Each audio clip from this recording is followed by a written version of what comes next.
Georgia State! To Georgia State! Sitting here again talking about the same things.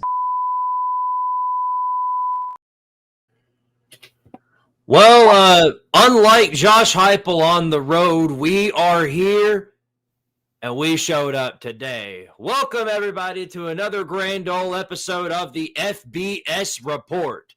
And I can guarantee you this. This past week, there has been a lot of FBS. And if you don't know what that means, Red, why don't you go ahead and tell them? Fucking bullshit! Holy fuck! There's a whole lot of BS. Yeah, great to have you back, man. You were off last week due to a sickness. Seems to have not beaten you, and that's good to hear. That's good to see, even. No, sir. I was praying to the porcelain throne all day last Monday, and the Lord was merciful with me in that regard. Eventually, by like 6 o'clock that evening, so I made it, bitch. Oh, it's good to be back. And, man, what a fucking weekend of football it was this past week. From clear through, like, the entire week, even with weekday Conference USA starting Tuesday all the way through Saturday night, late into 2 a.m. Eastern time. It was a madhouse. Oh, no. Never gave us a break all through the entire week. In fact, we even got some action yesterday, too, and we're going to get into that and a whole lot more today on the FBS Report. And why don't we start off? I guess we'll start off with the biggest news of the week, and that's something I think everybody sort of expected. It's and this hurts my heart. You know me. This hurts my heart, and it hurts the heart of a lot of people, especially if you're a hater of the Florida Gators like I am. Yeah, we had to say goodbye to the tenure of our good friend Billy Napier, for he has finally been canned from the University of Florida. Now, they did mention that they were going to probably do so after the Mississippi State game, regardless of whatever happened. But it is very funny to me that he gets fired after a win. It's just like Jimbo Fisher at Texas A&M. It was such a letdown from the start to finish that, like, once we got the money, that's it. You're gone. You're out. And that's exactly what they did to our good friend Billy Napier from the University of Florida. And again, my heart hurts because, well, that's going to be a running gag that is going to end after this week now that he is canned. The only hope that we have is that he's a pretty young guy. So something tells me he's not done. He's not done. This isn't his last hurrah in the college football world. It's just a matter of where he goes. He'll be back. I got no doubt about that. And I think there's a lot of reasons why they finally did it this weekend and they didn't wait till the end of the season. Because, on the surface, it's like, what the fuck? They beat Mississippi State, who was kind of hot to start the year. They've cooled off the last couple of weeks as they got into conference play. But they're a fairly decent team. Like, what the hell went wrong? It was a foregone conclusion, I think, after that string of games. And I think especially once they lost, I think, to Miami, and they lost to Texas Tech, and then the way they lost to LSU. It was going to happen eventually.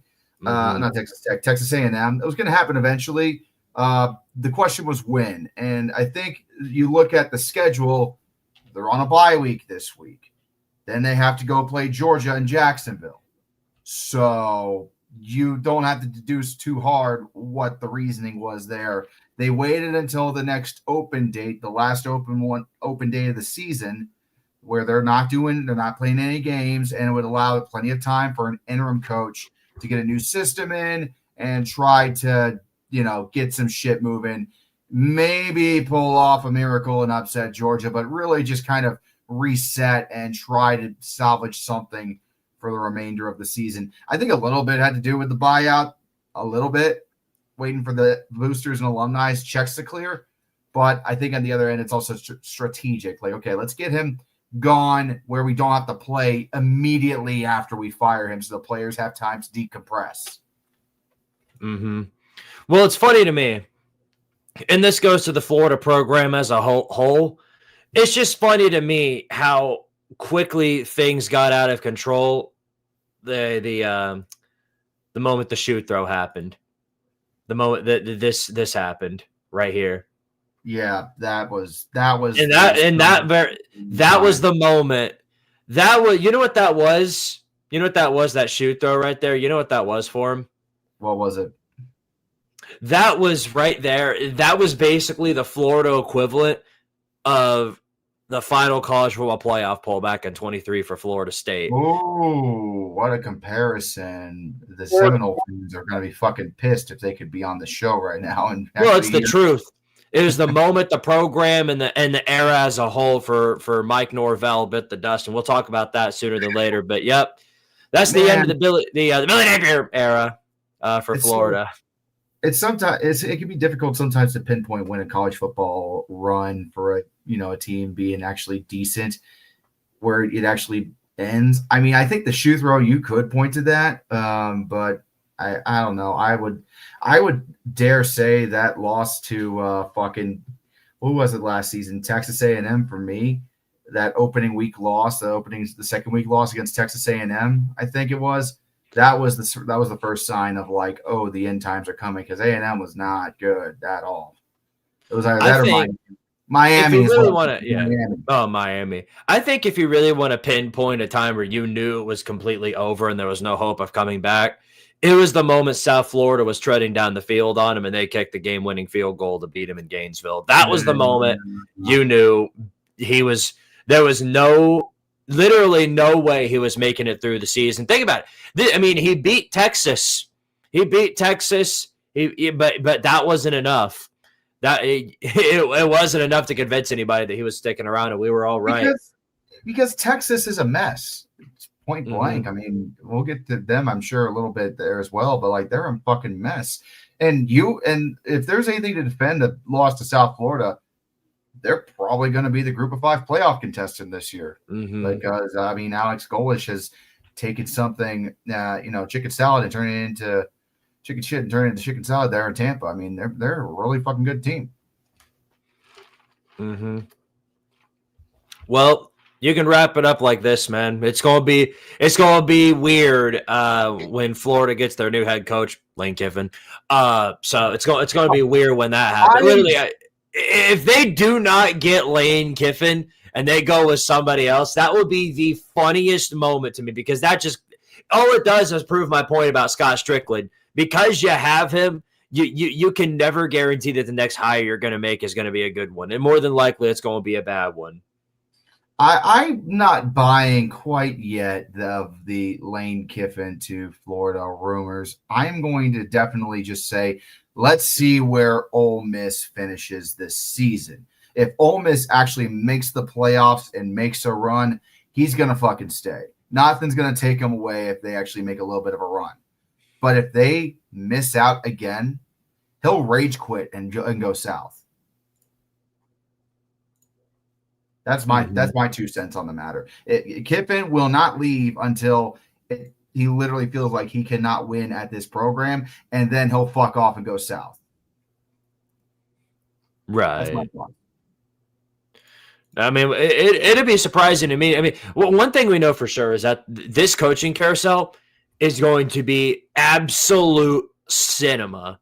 Yeah. Because all these job openings are already there, and we're just halfway through the season. There's still so many more coaches that are getting ready to get canned. The Auburn job is probably going to be open by the time we get to the end of the season. There's a possible chance North Carolina's job is going to be open. There's a possible chance Florida State is going to be open. There's a possible chance Nebraska is going to be open, and not because Matt Rule's going to get fired. Yeah, because he's the top guy for Penn State. We'll get to that, momentarily as well. But there are so many job openings. I think one that we could end up seeing if things go too much worse for him is Rutgers. Rutgers is in a bad way right now too. Don't forget Rutgers. Yeah. Now again, I think they're going to have to hire from down below. But you got them, Kentucky. I mean, UAB's got to find a new guy. Oklahoma State's got to find a new guy. A Boston College, I guarantee you they're getting ready to fire Bill O'Brien. Wisconsin, I don't know what in the world Wisconsin's waiting on. Your guess is as good as mine there. I can tell you what I think they're waiting on. They might actually give Fickle another season because the schedule they had this year was a goddamn minefield. Not if they go 2-10. If they go 2-10, I highly doubt that. They've also been injured to absolute hell. They've had like how many quarterbacks start this season for them? The team is an absolute fucking mess. And that's not something you can directly blame on Luke Fickell. If everybody was healthy and they were still bad, okay, you could make a guess there. But I think based on what I have, like the video I made about Wisconsin earlier this year and just the general vibe that I'm getting from what I'm seeing and their overall performance, I don't think they're ready to give up on Fickell yet, especially with the buyout to consider, because he has so many good excuses to say it's not my fault, even though he probably can't say that with a straight face. Well, while we're on the topic of job openings, another one did open up over the weekend, and that was due to the firing of Norvell. And not the one you were all hoping for. Jay Norvell, the head coach of Colorado State, has been canned following a 31-19 loss to Hawaii at home. And it's a bowl-eligible Hawaii, so it isn't even necessarily a bad loss. But it's one that Colorado State as a program needed, and they couldn't get it. They fall short of that expectation. So goodbye to Mr. Jay Norvell of Colorado State. Whoever they're going to get is a complete mystery. They're not related, by the way. Yeah, no. That's crazy. Appreciate the $10 super chat by Kevin. Says, curious to ask who you predict will be the next coach. Do you expect to be left from the cutting room? Okay, let me reread this because I'm stupid. Curious to ask who you predict will be the next coach. Do you expect to be left on the cutting room floor, gentlemen? Okay, so I didn't misread it. Getting fired? No, it's basically who the fuck do we think is going to get fired next? Oh, Luke Fickell. Gotta be Luke Fickell. They're 0-4 in the Big Ten. They've gotten shut out the last 2 weeks. I don't care how many injuries you have. It's completely inexcusable. It's either going to be that or it's going to be Bill O'Brien at Boston College. I don't know. Boston College, as bad as Wisconsin is, Boston College is even worse. Got beat at home by UConn, and they're 1-6. They're 1-6. I don't know what they're waiting on. There's no miraculous comeback that's getting ready to happen. They're 1-6, and their next team, they got to go play Louisville on the road. You're done. GG's. Yeah, season's over. I think they still got to play. Yeah, they still got to play Notre Dame, SMU, and Georgia Tech. I mean, it's over. GG's. Bye-bye. I'm actually going to throw out a wild card there, and you're going to be kind of like, what? And you're like, oh, when I say this, whoever the head coach is at UMass is next. That program is an absolute shit show. You lose a ball game like that to Buffalo. You pick the ball off with under a minute to go in the game. Get yourself an unsportsmanlike penalty that puts your assholes on the fucking goal line. You go 3 and out, and Buffalo scores a touchdown in 20 seconds. I'm sorry. Your ass needs to go. There's if UMass has any sort of fucking credibility as an athletics program with all the money they put into that fucking football team, they'd fire his ass tomorrow, middle of the week. But they won't because they're cowards.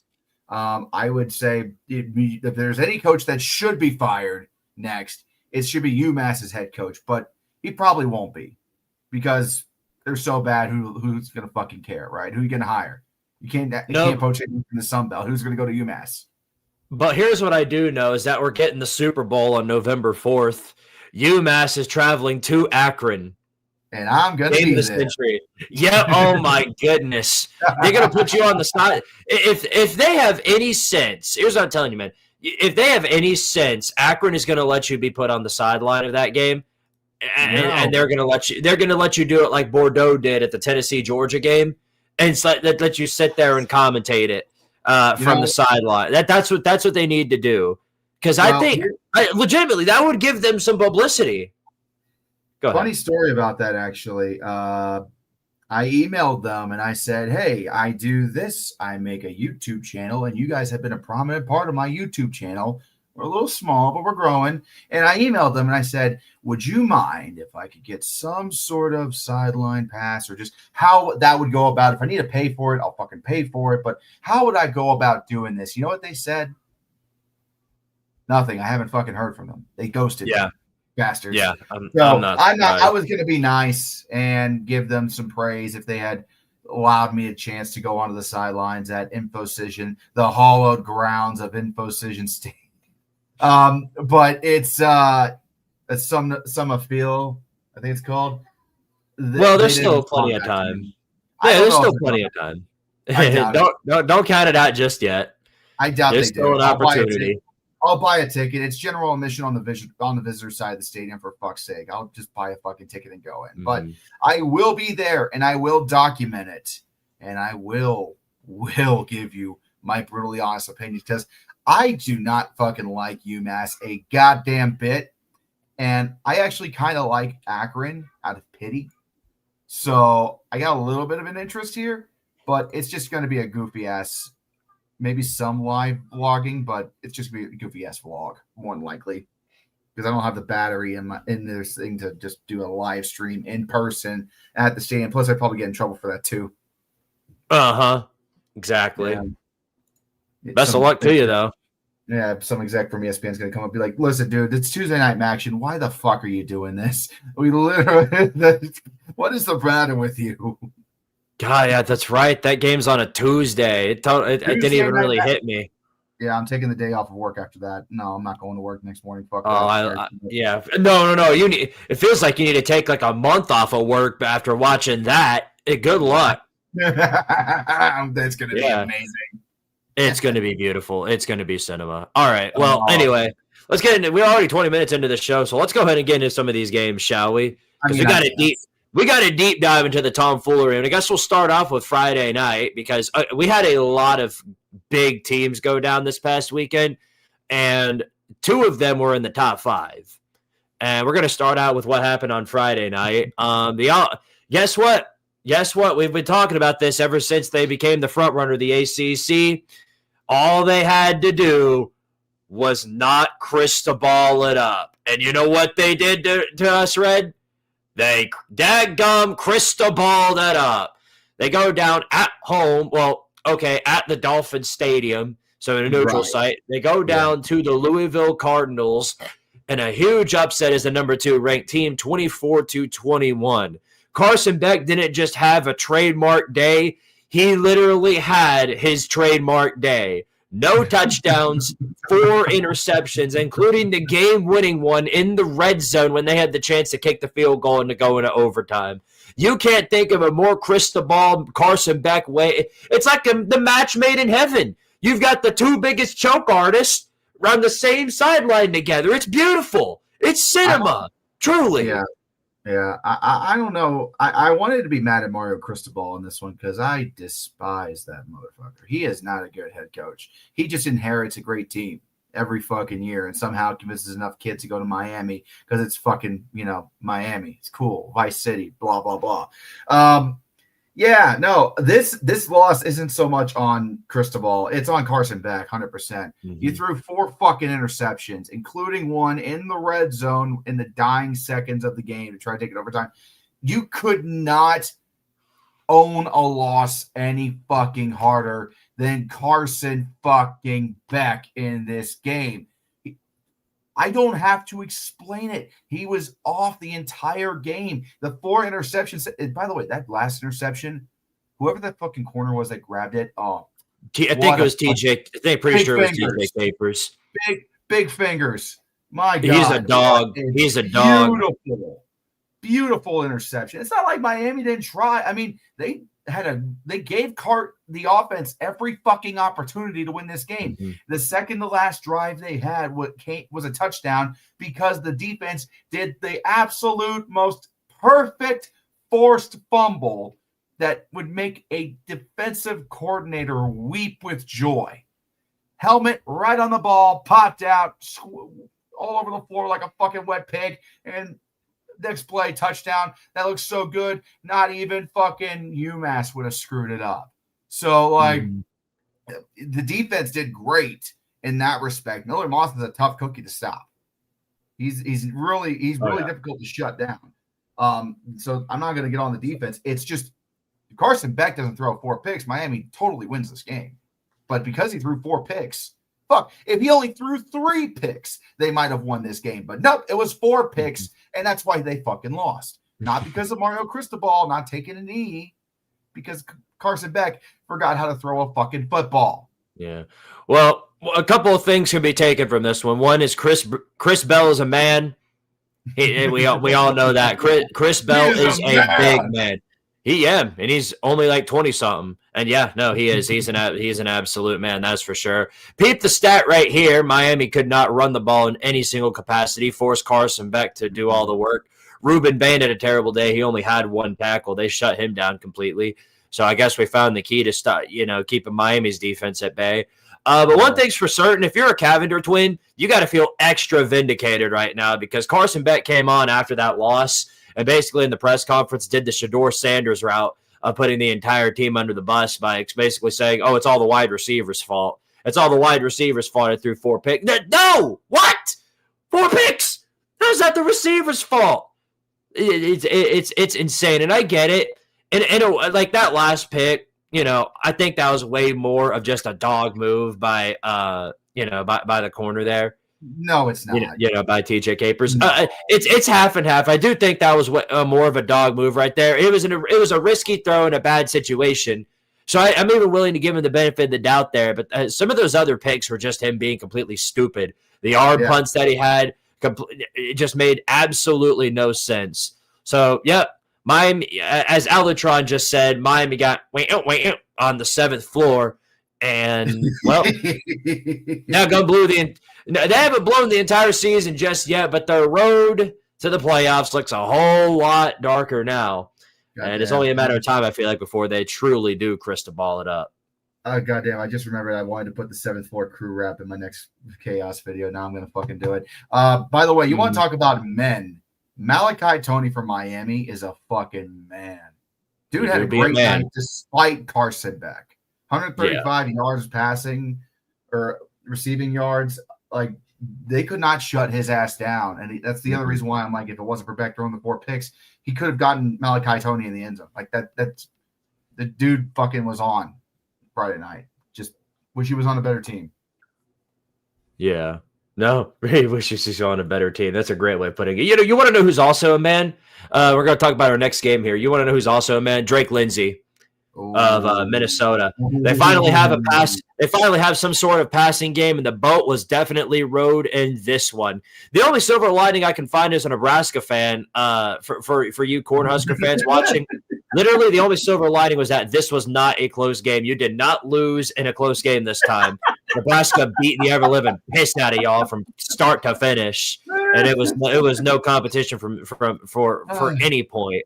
The fact that they have a passing game opened up the run game too. Darius Taylor was out there just running all over them fools, as Minnesota running backs usually do on Nebraska. And Dylan Mahomes, it looked less like Dylan Mahomes was going up against your typical AFC defense. And it looked like it was battling the Eagles, because that's exactly what I saw out of that one. Just a bad day for him overall. They couldn't run the ball in any capacity. And probably the most stunning part about it all is that this poor Dylan Mahomes, he was running for his life the entire game. He got sacked 9 times. Now gone 9 times against Minnesota's defense. It's absolutely crazy to think about. I mean, 9 times. He got sacked 9 times. There were 3 different players on Minnesota's defense with at least 2 of those sacks. Crazy stat to think about, but it's the truth. Just absolutely terrible Nebraska offensive line performance. TwitchCon had better defense than Nebraska did. I'll tell you that much. It was just absolutely awful. But yeah, it's just a bad day. God damn it. I did, and it's the truth. Oh, fucking TwitchCon, you dumb motherfuckers. Oh, God. Just like Nebraska's O-line.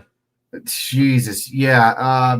This was literally the tale of 2 games. Drake Lindsey, he didn't have the most impressive stats in the world. He didn't have to. He played absolutely excellent, very accurate when he was needed, when he was called upon. And Darius Taylor just fucking wiped the floor with everybody. 9 sacks on Little Mahomes. 9 fucking sacks. I shit you not. they were distracted, I think, because Matt Rule was probably going to fuck off at the end of the season. That's the only thing I could. Nebraska, okay, they could be a little injured. They could be this. They could be that. They were distracted as fuck. The bullshit surrounding Nebraska right now with Matt Rule potentially leaving for Penn State.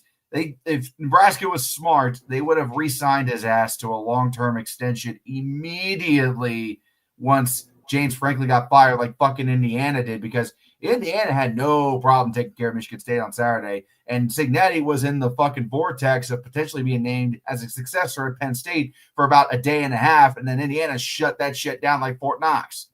If Nebraska was smart, they would get Matt Rule to recommit now publicly so the players would calm the fuck down and refocus on the rest of the season, because this is just Minnesota's a good team. Like PJ Fleck, one of the most underrated head coaches in all of the Big Ten. I will give that man a lot of props. He is overlooked a lot. What?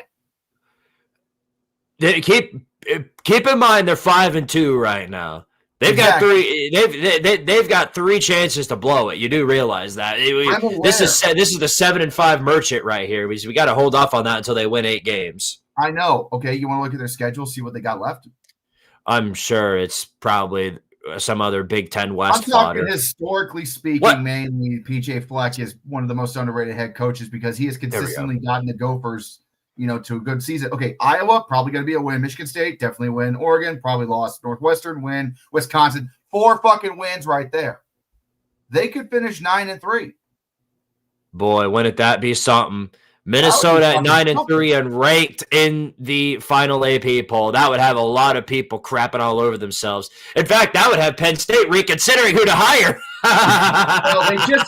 Unfortunately for Penn State, PJ Fleck's on lock. They just re-signed his ass before the season to a long-term extension. Smart idea. But Matt Rule really made a good resume with this performance. No shit, right? Like, why would they? He's Penn State probably doesn't even want him in reality. People are looking at his ties with being a Penn State linebacker in the mid-90s and his friendship with the athletic director and thinking he could probably go there. But he's not a national championship winning coach. He is a rebuilder. He is not a maintainer. Penn State doesn't really need a rebuild. They got the tools there. They just need someone that knows how to put the fucking puzzle together. Mm-hmm. And that's not what Matt Rule does best. He's better off staying at Nebraska long term and for his career, if you want to ask me what I fucking think he should do. But hey, it's not my fucking call, and I don't write the checks. Sorry, Huskers. No, we'll keep tabs on that. Husker fans better just stay puckered for the remainder of the season. You have no idea how it's going to pan out. That's all I could really tell you. Maybe the Lions are trying real hard to shove a corn cob up their ass, and Nebraska's not letting them. Yep. Wouldn't it be the first time they lost in a close one? Well, we got to go to the next game here, and I'm not surprised. I tried to pull off the reverse jinx, and I think I'll keep that running for the remainder of the season. But guess what? Dadgun Rebels let me down, and it was in typical Mickey Mouse fashion too. Literally Mickey Mouse fashion as always. It was another one of these SEC games where ref ball just sort of made it all about themselves. And that's not to say, obviously, that's not me saying it's biased in any sort of way. They just really, but they bet everybody over as they per the usual do. And then Ole Miss put it upon themselves in the fourth quarter to bend themselves over. Lane Kiffin doing as Matt Rule just did and creating a great resume by completely choking against Georgia. And it's no surprise here. This is what the Bulldogs are known for. That's why I call them Mickey Mouse. They literally always find a way to pull magic out of their ass in the final seconds of the game. And that was no different here. Kirby Mouse is just pulling out all the magic stops. Gunnar Stockton had a phenomenal performance with 4 touchdowns. He had a QBR of almost 100. Trinidad Chambliss did his best to try and compete with that, but you could tell that definitely towards the end that the gas was starting to wear off for Ole Miss, especially since the run game shut down. Georgia just completely boxed in every single thing that they tried in that last quarter, and they had no options left. And then, of course, the Dogs pulled it together, got the jump on them, and then won the game by 8. And, phenomenal weekend for me. Yeah, not really. But it was another great day for the Georgia defense, another great day for the Dogs overall. And putting up this many points is very uncommon for the Dogs, as I'm sure Georgia fans are all too familiar with, because it's the first time Georgia in a long time has come out and they've won a game this big. Because I mean, they beat Tennessee earlier in the season, but I think this is one that really makes a statement for the Dogs to show that they're not overrated, they're not dead. They're always going to find a way to mouse their way to more Mickey Mousery as they do. So good for them. Congratulations on the win, as per the usual. And Red, you give some unbiased thoughts. Yeah, I'll give you the unbiased thoughts. I thought Lane Kiffin had Georgia's number for 3 quarters there. I'm not going to bullshit you. Going into the fourth quarter, it was tight, man. It was. Ole Miss scored a touchdown on their first 5 possessions. They were up 35-26 at one point in this fucker. I mean, they owned that Georgia defense the entire game up until the fourth quarter when they got shut down. Could they run the ball? No, but Trinidad Chambliss was making a lot of shit happen, and it was giving Georgia absolutely fits. Flip the script there. Georgia's offense was actually getting stopped at times by Ole Miss because they got forced to kick a couple of field goals at certain points. Now, they didn't have to break out the punter at any point in time during the game, which is a crazy stat to think about, but they still were getting shut down more often than Ole Miss. Ole Miss, like you said, the perfect analyzation to make for it is they ran out of gas. Like Trinidad Chambliss' first road game in the FBS level against Georgia, of all fucking teams. He performed extremely well, all things considered. But, I mean, he's not Superman, and Superman, is going to have a bad day at the office occasionally. He played really well. Georgia eventually figured out how to stop him. And I really do think the comparison with this game and the Tennessee game is pretty apt because Georgia, they got the shit kicked out of them and still got the win. If you think about it, they got the absolute dog shit knocked out of them for 3 quarters.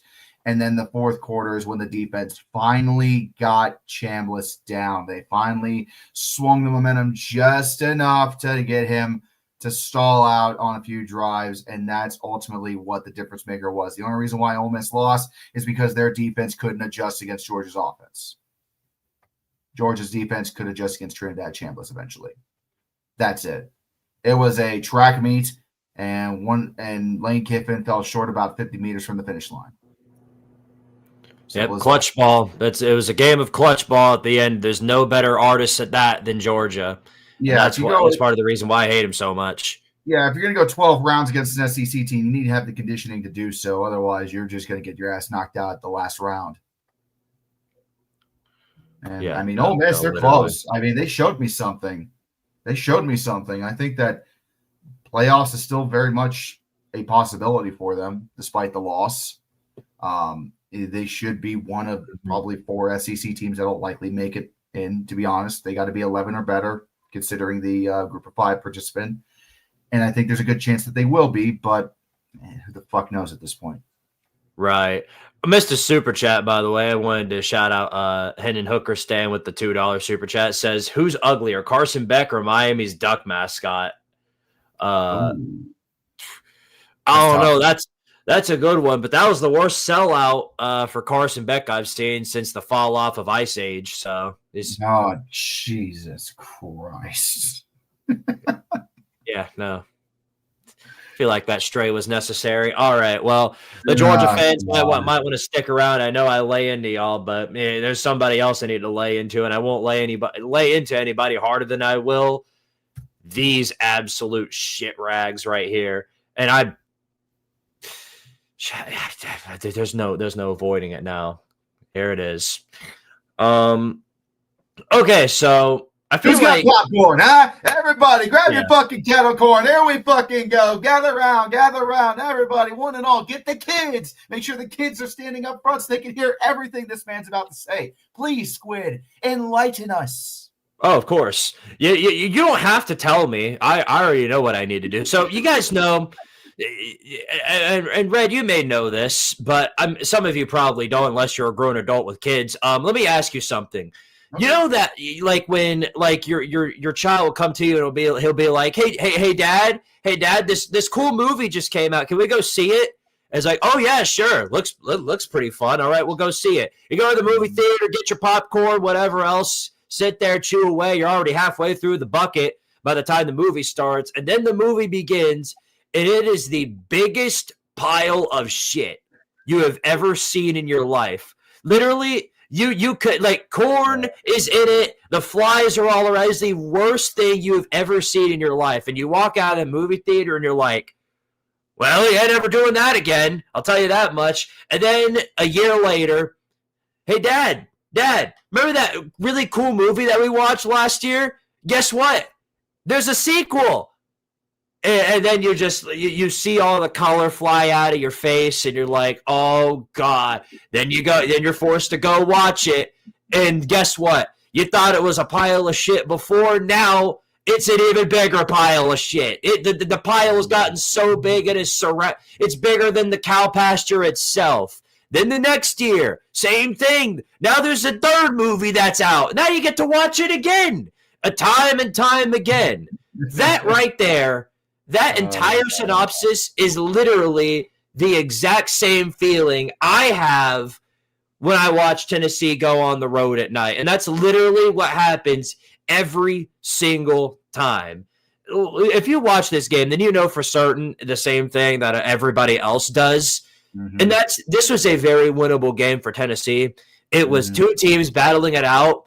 And while Alabama won the game, smoked the victory cigars early in the fourth quarter, Tennessee beat themselves. And it's nothing new with the Volunteers. They terminally shit themselves in every single time they get into this position. Mental mistakes, constant penalties, just shooting themselves in the foot through turnovers, bad play calling. The defense is a complete and utter joke, and I don't understand. James Pierce Jr., Jermon McCoy must have been like Abdul Carter with Penn State, basically taking the entire team and carrying it on his back, because the defense that we're looking at today for Tennessee is an absolute, complete, and utter joke. It is just a disgusting example of a defense. Here, I have to put this off the screen for a second so I can show you. There's nothing more that pissed me off last night than watching this from the defense, okay? Anybody else that you know, and if you're in college football, and if you ever played the sport of football, then you know that when you play defense and there's a grown man coming at you and you're standing right there, you hug them, you bring them down. That's how you play defense. Here's Tennessee. Right. Here's your average Tennessee defender right here when he sees a grown man coming right at him. Ooh, I'm going to get you by the legs. Ooh, I'm going to get you. Ooh, there he goes. Bye. Zach, I'm going to go grab me another friggin' Big Mac. And then the next one comes around. Same thing. Ooh, I'm going to scoop you by the legs. Hope you don't jump over them. Oh, no. There he goes again. Uh-oh. Somebody else can go get him. That's what I saw the entire freaking night. And it's not even just one player doing it. Because if it was one player doing it, then okay. Like that stuff happens from time to time. Everybody was doing it. So it's not just a thing to where it's one off player having an off day. They are literally being trained to go for the legs on tackles. Some dumbass in our coaching staff is teaching them to do this. Some styrofoam brain, literally, I don't know what happens, but every time somebody's like, this is what it's like on the sidelines. Hey, Tim Banks, hey, it's third down and $1 billion. What should we call here? And then you go to Tim Banks, and it just inside of his brain, it's like, okay, let me think about it for a second. And then you look inside, and all you see is the monkey with the cymbals. Ding, ding, ding, ding, ding, ding, ding, ding. That's what it is. He doesn't know what he's doing. He's got guys 70 yards down the field, and then every time they threw a screen on 3rd and 6, 3rd and 20, Jermaine Bernard The play was over. He had to run 30 yards down the field in order to get the first down, and there was 3 Tennessee blockers all around him. Not one of them even caught him. They all surround him, and then guess what they do? Oh, gonna get you by the legs. Oh, there he goes. There he goes. I think it was Josiah Josephs got to him well before the play even began. He misses the tackle. He misses the tackle. Then he runs all the way. He catches up to him before he gets to the first down marker and misses it again. How do you miss it twice? Absolutely insane. I cannot believe we've gotten to this position. What happened to the defense? It was a national title-winning defense last year. Now it's a group of potatoes. Nothing makes sense. Okay, well, now that we've gotten that out of the way, I'm going to say this. The Alabama fans deserve that win. They played the better game by far. That pick six at the end of the quarter was pretty much the game on its own right there. Like, that was the game right there. We all knew we weren't coming back from that. Tennessee pissed themselves again on the road. This is nothing new. If you've seen Josh Heupel and the staff on the road, they play scared, they play unprepared, and the moment they go down in any big situation, they're out for the count. So that's our second loss of the season. The schedule from here, we got to play Oklahoma at home. We get Kentucky on the road, and they've already given Texas and Ole Miss trouble, so who knows how that's going to work out. But I'm gonna hold myself to this, and God forbid if this actually happens, especially now that they've went ahead and fired Billy Napier. If we lose to Florida, that's it. Like that is legitimately it. I am sold out on Josh Heupel and the coaching staff past that point. From that point onward, I will be like Florida fans with Billy Napier, and I'll pretty much just be rooting for him to be canned because there's still a path. There's still a path with how bad this was, but nothing's changed. The clock management is absolutely terrible. The reason that pick six at the end of that first half even happened in the first place was because Josh Heupel thought it was a great idea to run the ball first when he had time left, then take the timeout with time to spare. Everybody knew that the supposed trick play that he was going to do was going to be a pass play. I guess it was Zabian Brown. Shout out to him. For making that key play, but he knew well before anybody else did that that's what they were going for. So great awareness by him to make that play, but none of that would have happened had it not been for Josh Heupel's play clock awareness. Some of the worst clock management I've ever seen in my life, and to me, in terms of clock management, it goes Mario Cristobal then Josh Heupel. This is the second time now we've lost a game because of the clock management. And, of course, a little bit more if you watch the game. But it's the second time now we've lost because of that. Nearly blew the Mississippi State game because of it. Let Arkansas come back because of it. I don't know where this is coming from where people are talking about Josh Heupel being a top 10 coach because there's nothing that I'm watching here that says that this is top 10 material. Nothing here. Nothing here says that. So we've got a lot of season, a lot of ball left to play still, but things are not looking like 98. I'll tell you that much. All right. Well, do you feel better? Yeah, no. Don't worry. Your turn is coming. Don't worry. You're not done. No, I'm saying your turn is coming, and it might come before Michigan. That's all I'm saying. Whatever, buddy. Thank you, Phoenix, for the 2 donations for $2. Pain, nothing but pain. Why is free still here? I'd rather have a toaster. Oh God! Thank you for the 2 donations, man. You're very much appreciated. And I want to start off my bit of this. I won't take long because, my God, you just made the fucking intro, buddy. That was legendary. Squid from Zap, a good friend of mine. Scenario time. If the Vols indeed fire Heupel and they announce Billy Napier as the next head coach, what would your response be? At least he can win a road game. In all seriousness, that would be the second dumbest thing I've seen the Tennessee administration do. First in hand to hiring Jeremy Pruitt, but that's we get to that scenario when we get to it. That's all I can say. I'll make mine short and sweet because I'm going to try to make up for a little bit of lost time here.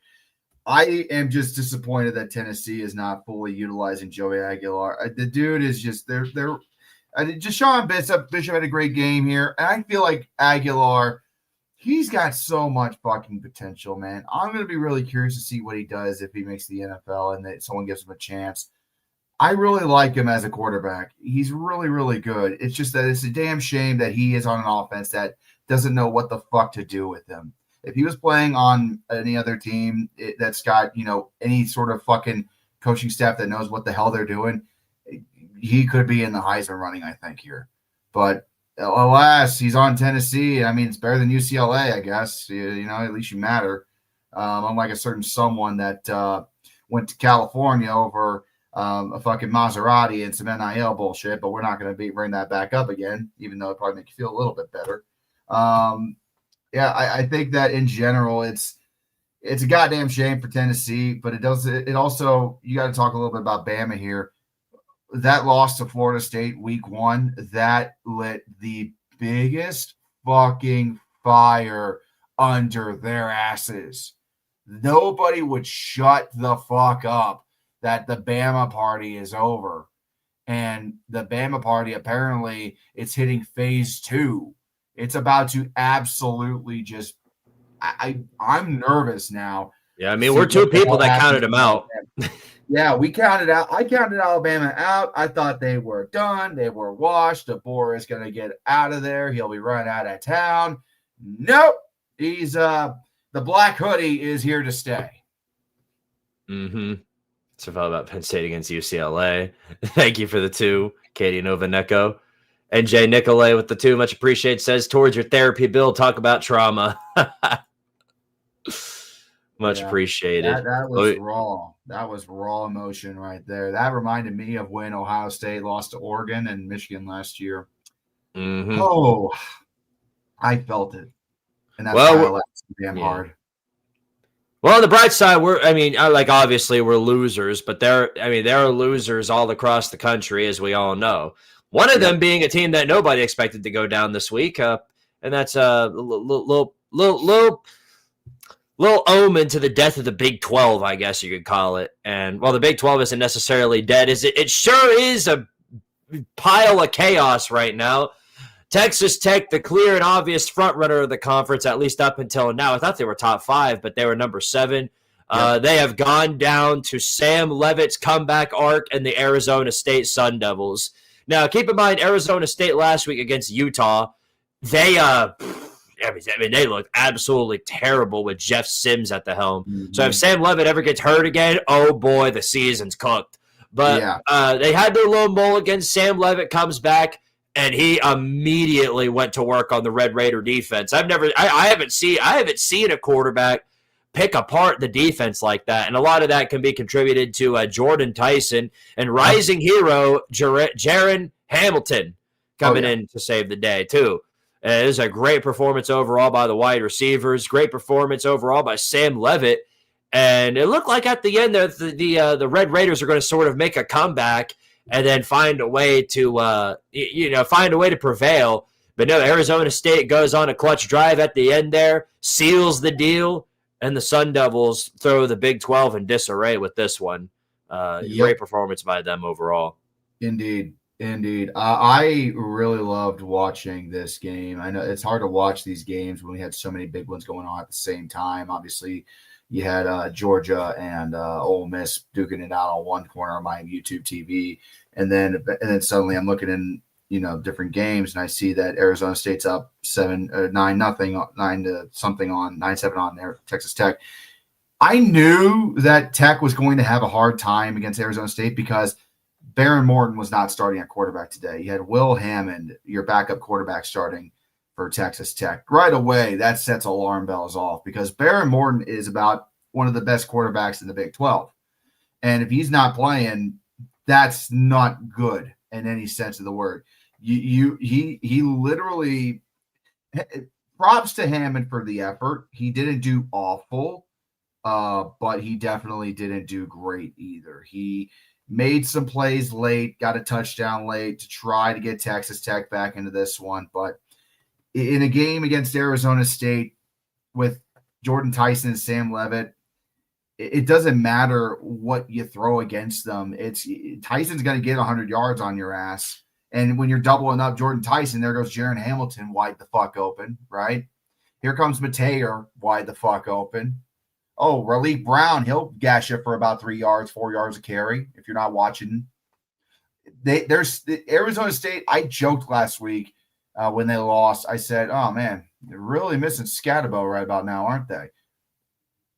This is the game where they kind of made me eat a little bit of shit here because no, they reverted back to the Big 12 crash the party for them when they made the playoff last year. This is the kind of game that you look at if you're the Sun Devils and you say, all right, our only chance of making the playoffs now is to fucking win out and hope some bullshit happens. But it's the Big 12. Some bullshit's bound to happen. And this is a prime example of some bullshit happening. Now, I'm sure we're probably going to talk about BYU. Cincinnati's above them here. They're also undefeated in conference play. So there's a lot of heavy hitters above them right now. But anything's fucking possible in this conference. As you well know, we could have a 4, 5, 6 team horse race when we get down to the final week of the season here if shit just doesn't fucking change, which I don't think it's gonna. I don't think it's just going to be BYU, Cincinnati, and Texas Tech in the running towards the end of the season for the Big 12 crown. Somebody's going to sneak up and try to be a fucking dark horse here. It's the most entertaining conference in all of college football. And you say the death of the Big 12. I don't think that this is a bad thing. I think the fact that the Big 12 is so fucking entertaining is what's going to help save it. It makes great ratings. That's chaos conference, yeah. That's chaos conference for you. That's what they do best. Indeed. At least, they're fucking better than the ACC. You know what I mean?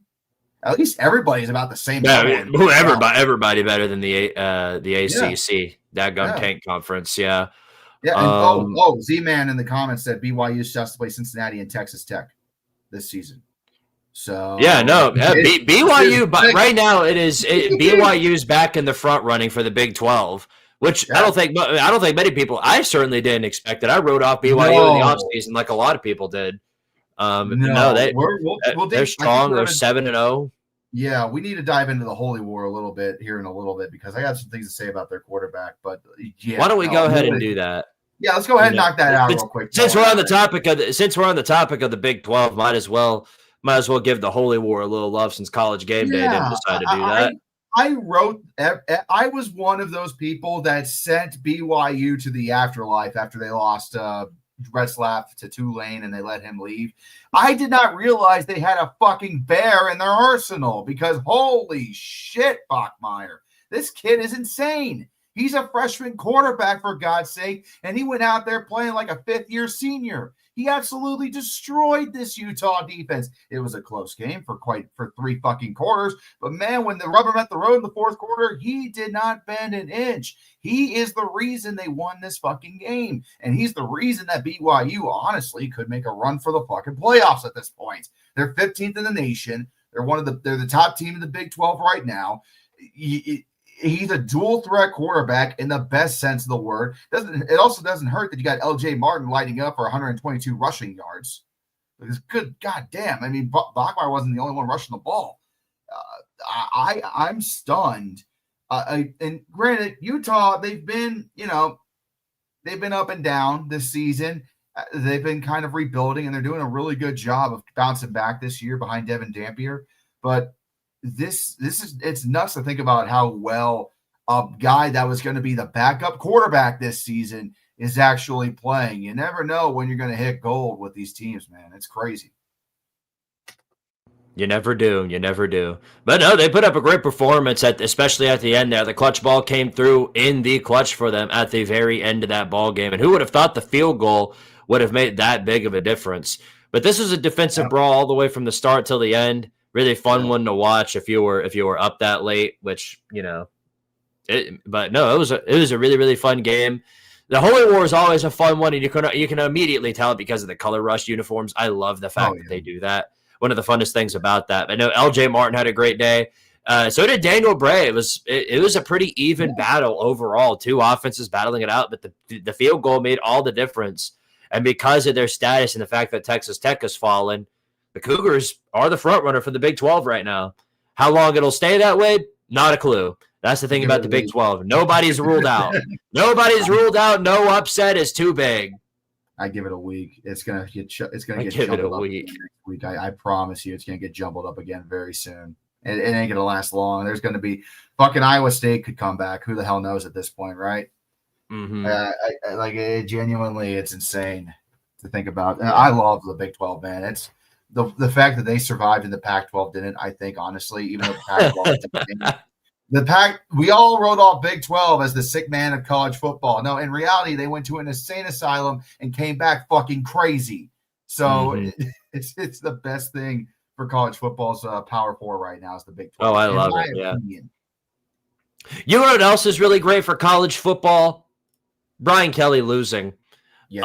Now this was two evils going up against each other in my eyes, Diego Pavia and Brian Kelly, but it's like one evil is bigger than the other, and the lesser evil is the one that came through in the clutch. Vanderbilt wins at home as a favorite, by the way, against LSU, top 10 LSU.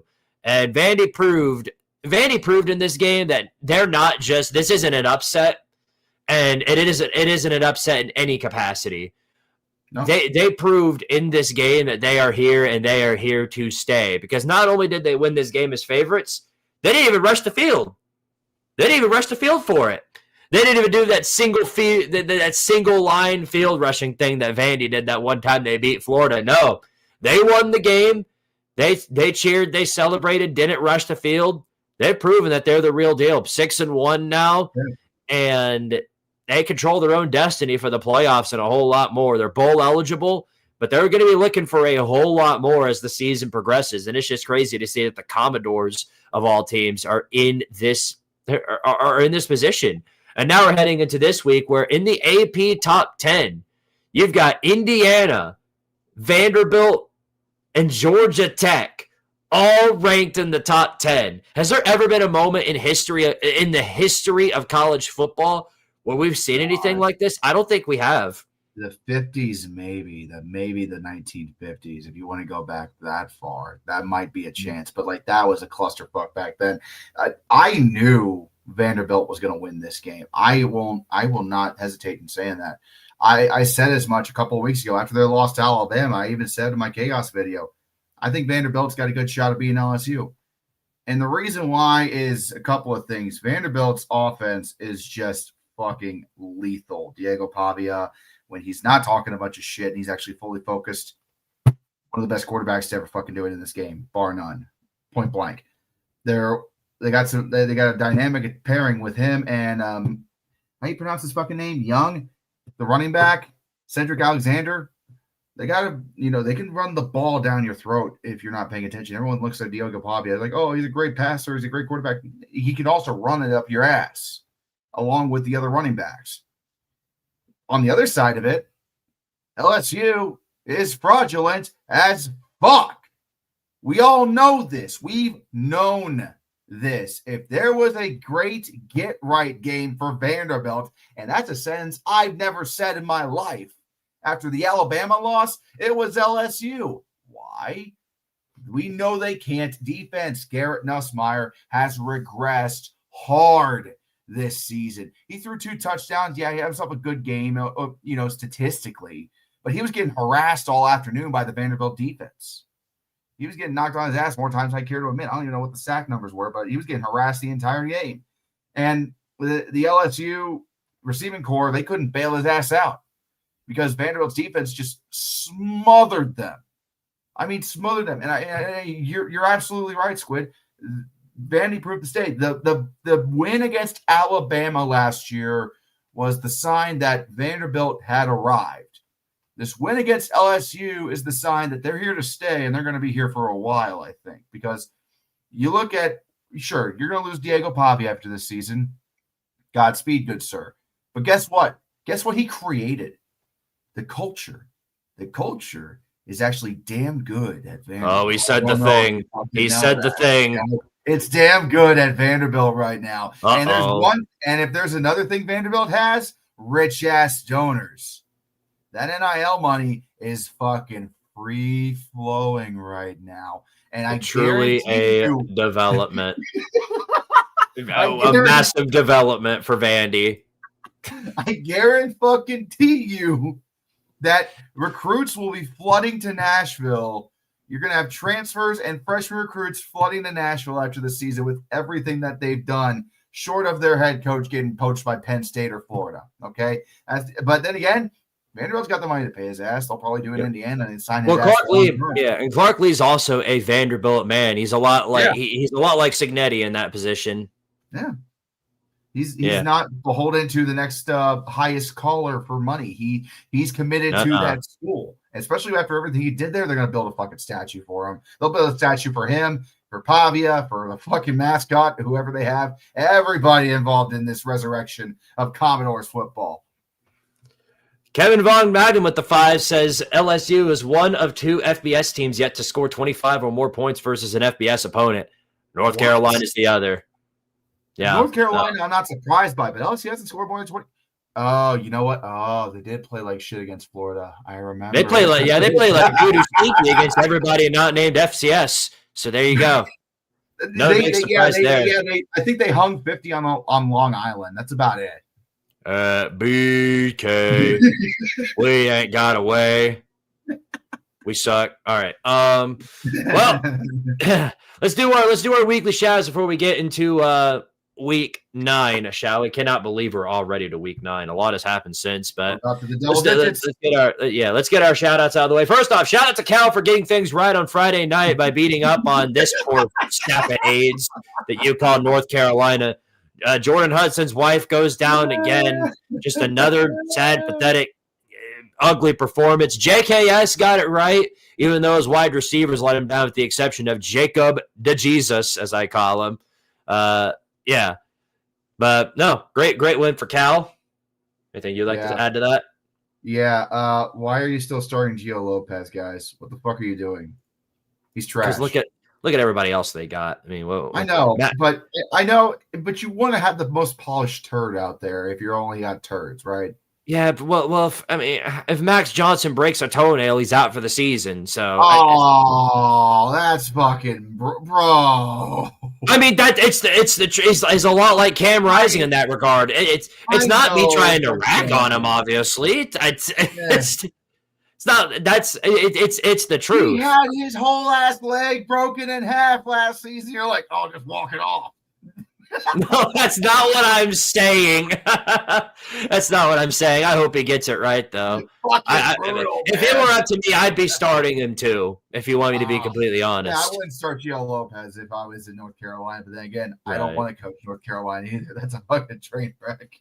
Exactly. All right, next up, shout out to, these guys, these dummies. Again, Ohio State gets another one, 34-0. Over the Wisconsin defense. And I say the Wisconsin defense because the offense is no longer existing. We just call it the Wisconsin Badgers defense. They should just rename it because the offense is no longer a factor. They just do not exist in any capacity. Oh, God. Second straight shutout in a row for the Badgers. The beating will continue until morale improves. Well, morale improves by getting rid of a head coach, but that's from the Ohio State hit standpoint, the beatings will continue until morale improves. Mm-hmm. Say the line, Red. What line, Red? Uh-oh. What line? What line do I need to say, Elotron? Yeah. All right. Well, fuck Ryan Day. It's perhaps the truth, maybe. All right, so shout out to some of the teams that are still undefeated. Indiana's still undefeated after beating Michigan State 38-13. A&M, Texas A&M, they had a scare. They had a scare against Arkansas. Final score 45-42, but they do prevail. They finished undefeated. What I do know is that Arkansas, you see what they've done against Tennessee, A&M, and some of the other teams that they've played. They're getting somebody this year. Bobby Petrino is getting somebody. I don't know who, but it's going to be somebody. Somebody's going to feel the wrath of the pigs. Oink oink. They're gonna get somebody, and then Petrino's gonna get another job. Like that's because that's what college football needs. It's Bobby fucking Petrino and gainfully employed as head coach support some poor fucking football team. God damn it! I thought we were finally rid of him. Nope. Never. Shout out to the Duckies of Oregon. They're bowl eligible after beating up on the Fighting Greg Schianos. Rutgers is now 0-4 in the Big Ten. Another down year for the Scarlet Knights with expectations they didn't even know they had. So tough break there for them. Shout out to the Jackets of Georgia Tech. The Kings, Haynes King, the king of the ACC, 27-18 win as an underdog for whatever reason on the road against the Fighting Manny Diaz's. I don't know why they thought they were underdogs. Like, that makes no goddamn sense to me. Who the fuck was booking that in Vegas? I don't know, but it seemed like a steal right there, and it was the truth. Tech wins by multiple scores. Damn right. Shout out to Notre Dame. They win against their bitter rival USC and continue to win. You know, they started out 0-2. They've won 5 straight since, and somehow they're number 13. As long as they keep winning, something tells me they're going to find a way to BS themselves back right into the playoff conversation, and they appear to be doing just that, despite the low-quality effort from C.J. Carr in this one. Yeah, I mean, that's just because they beat a ranked USC. Simply put, that was really the only ranked team they have remaining on their schedule. Everybody else is unranked. There wasn't going to be another chance for them to get a quality win, so they needed to have this one in more than one way, but you want to talk about undeserving. This is about as undeserving as it fucking gets. I know Jeremiah Love, great game, played his ass off in the driving rain, and as we all know, Lincoln Riley is a fucking fraud. So especially on defense, and especially on offensive plays, drawing up trick plays in the fucking rain. What the hell's the matter with you? Didn't you watch the Texas A&M game? Yeah, that's how you beat Notre Dame.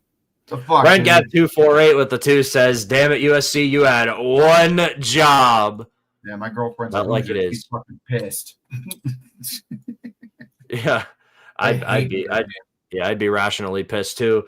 Shout out to these people, Missouri Electric and the Missouri Tigers. At least I get to still say that they're now 6-1, get to bowl eligibility despite Bo Pribula and his terrible game. Hardy Ball did not go well for him. He still scored 2 touchdowns, but thanks to Auburn being Auburn, they find a way to come out in the clutch in the heat of the night, and that's exactly what they did. Can't blame the refs this time, Hugh Freeze. You fucked this one up, buddy, big time. Mm-hmm. Especially in overtime when the lights got the hottest, they crashed, just completely crashed on offense. Indeed. Daggum, hate to see it. I mean, not really. I mean, it's Hugh Freeze. I was gonna say you don't have any mercy for the fucking War Eagles. Like, come on, man. No. Shout out to Oklahoma. They found their stride once again. John Mateer, with a half-broken hand, finds a way to get the W over South Carolina. The Lords of practice, as Shane Beamer would put it. He said in the press conference last week that they would get things right and straightened out after that 3-3 start, just like last year. Well, things have not gone the way you wanted to, and now the heat is really on them because, Mike Shula is about as useful as a sandpaper condom when it comes to coaching offense. So can't ever get things right with that. Hey, Shane Beamer, just don't forget, no pressure. If you lose your job at South Carolina, Virginia Tech's hiring, okay? It'll be like a homecoming for you. You'll be fine. You'll land on your feet in Virginia Tech. Blacksburg awaits. Yep. Shout out to Virginia, despite the very, very big scare, just like what Ole Miss had against Washington State. They hold on in the very end to get the W over Wazoo to go 6-1, and they will be going to a bowl as well. South Florida, so I can say the same thing about them. They beat Florida Atlantic 48-13. Barium Brown, not the best day, but he did have 3 touchdowns. So indeed, didn't have to have the best day. They were playing at Florida Atlantic, for God's sake. That's the doormat of Florida. Yep. Big stunner right here. Probably one of the biggest ones of the week. Memphis, what in the hell happened to you? You get to bowl eligibility, 6-0, one of the first teams to do it, and then you go on the road to a coachless UAB and fall off a cliff. So shout out to the Blazers at the bare minimum, but we had a lot of hope in you, Memphis. We had a lot of hope in you. Not anymore. It's extremely obvious now what the problem with UAB really was, and we already knew this, but Trent Dilfer was the whole fucking problem with the Blazers, just point blank. He was a fucking cancer, and it has been removed. Seems to be the case. Shout out to the Bearcats of Cincinnati ever since their week 1 loss to Nebraska. All they've been doing is winning ever since, 6 straight, and they won another one against the braiding amoeba of Oklahoma State at 49-17. They're now bowl eligible. Brendan Sorsby seems to be improving week by week, and they're as close to anybody else is at winning the Big 12. Yeah, they're right there, right behind BYU. I think they got as good of a chance to go to Arlington as they do right now, but they got to play BYU at some point on the road here on the schedule, and it's going to be a big fucking game when that happens. So I'm cautiously optimistic for the Bearcats. I cheer for them. I'm from Cincinnati, so I respect them. I like them, but I'm not a big fan of them just because I'm a Buckeye first. But yeah, no, hey, you know what? Go Bearcats and see what the hell you could do if you could somehow sneak your way to a playoff spot. That the city would go nuts because there's literally nothing else here right now. Joe Burrow is dead. The Reds were eliminated by the Dodgers in 2 games. We have FC Cincinnati is going to play Columbus in the first round of the MLS playoffs. We might get smoked. So we got fucking nothing at this point, man. We need the Bearcats to do something here.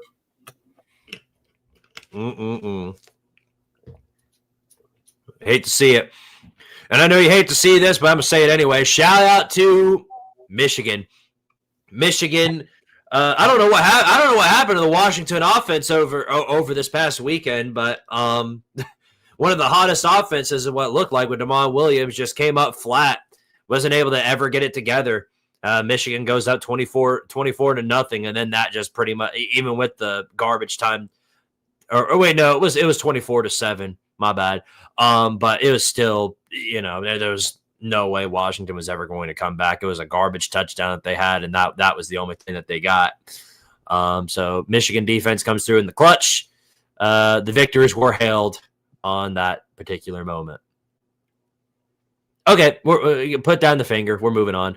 Houston, the Cougars, bowl eligible as well, 31-28. They get the big W over Arizona.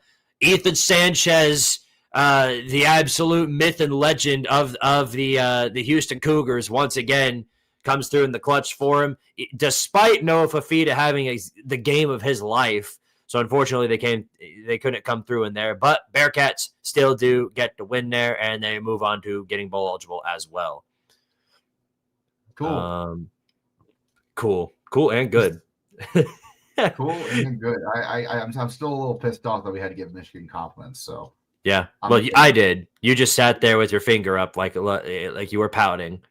Yeah, because you know what's coming in the final week of the season. But yeah, a full-on massacre of the Wolverines. We are gonna put each one of their body parts into separate body bags, throw them in the volcano, seal the volcano, load it up with C4, blow that bitch up, collect the ashes, fire them in a rocket, piss on it, then launch the rocket, crash it into the moon, piss on the fucking moon, then blow the moon up. I'm perfectly sane, by the way. And then you woke up. Yep.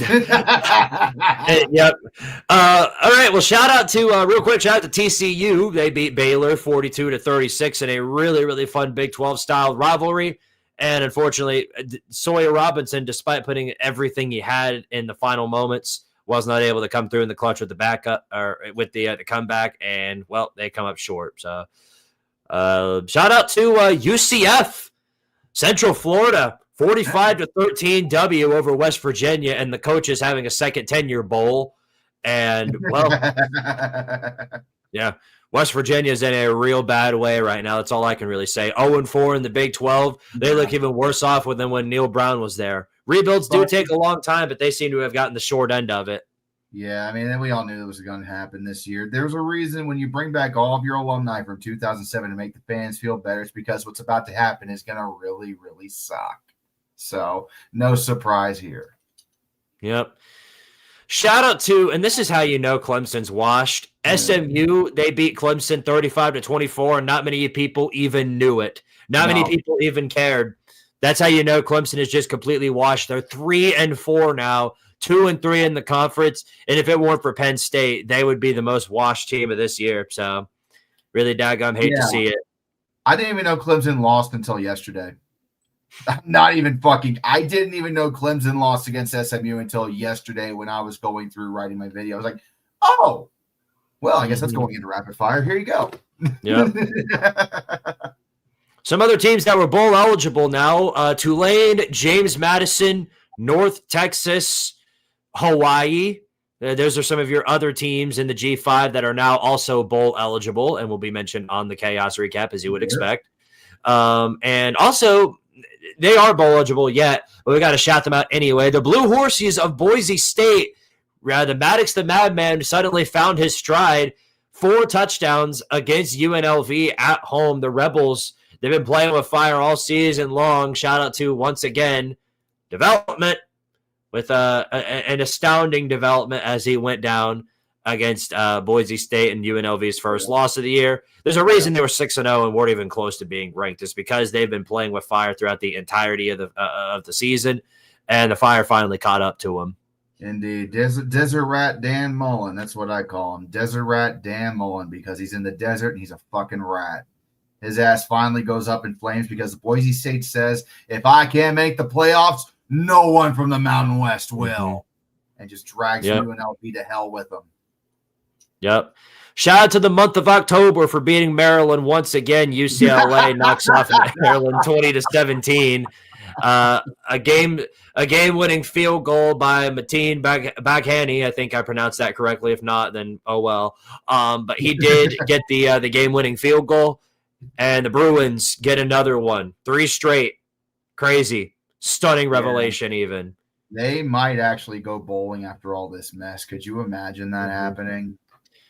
Yeah, speaking of right. Speaking of streaks, talk about this one real quick. 4 straight losses now for Penn State. Shout out to Iowa for winning 25-24. Mark Gronowski gets the big time W, and it's a bad situation for Penn State because obviously they're not at their best right now. Ethan Grunkmeyer obviously not prepared for the position he's been put into, especially when you look at Gronowski didn't even have a good game. No, most of the effort was the passing game. I'll say the passing game was ugly. The run game was actually pretty good. 130 yards in the run. Gronowski, one of the best FCS quarterbacks to transfer to FBS, has been playing like absolute trash all year because it's fucking Iowa. Like, that's not his fault. He plays at Iowa. They don't know how to quarterback or throw the ball. We all know this, but you don't have to do that when you're taking on a 3-legged horse with no head. That's what Penn State is at this point. They're a 3-legged horse who lost their head. Franklin's gone. Alar is gone. The players are basically zombie walking through the rest of this season at this point. It is a.